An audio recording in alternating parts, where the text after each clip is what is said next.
Queen Victoria had a secret room no one could enter. What was hidden behind the locked door until after her death? No, this isn't some Victorian-era escape room mystery. It was real, and no one, not even her own children, were allowed inside.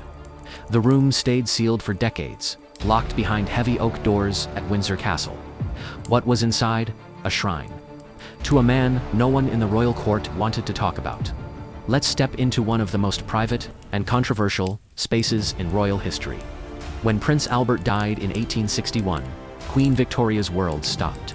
He wasn't just her husband, he was her political partner, her closest advisor, and the love of her life. So, when he died at just 42, she plunged into a lifelong mourning. Black gowns, black veils, withdrawn from public life, she was called the Widow of Windsor. But what most people don't know, she created a private room, a memorial to Albert, and it stayed untouched for more than 40 years. Inside, it looked as if he had just stepped out for a walk. His shaving kit still rested by the basin. Fresh water was poured every morning. A change of clothes was laid out daily.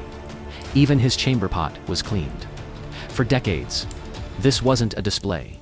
It was grief, frozen in time. Royal staff were ordered to treat the room as if Prince Albert were still alive. The bed linens changed, his boots polished, a ghost room for a ghost king. Visitors weren't allowed in. Not even Queen Victoria's own children dared enter without permission. One aide later described it as suffocating, as though time itself refused to pass.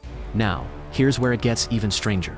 When Victoria died, a royal inventory of her rooms revealed secret letters, portraits, and keepsakes, tucked away, some of which no one had seen in decades.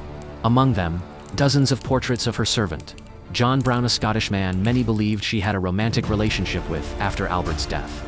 There was even a lock of his hair, kept in a locket, hidden inside a drawer. This raised eyebrows across the empire. Had the Queen not only sealed off her husband's room, but also kept mementos of another man, perhaps, a secret love right beside it? To this day, historians debate whether John Brown was simply a trusted friend, or something much more intimate. But what's undeniable is this. Victoria's locked room wasn't just a shrine. It was a fortress of grief, of memory, and maybe even of forbidden love. And hey, if you liked this dose of bizarre facts, hit that like button, subscribe, and drop a comment telling me the strangest thing you've ever learned in history. Who knows? It might end up in the next episode.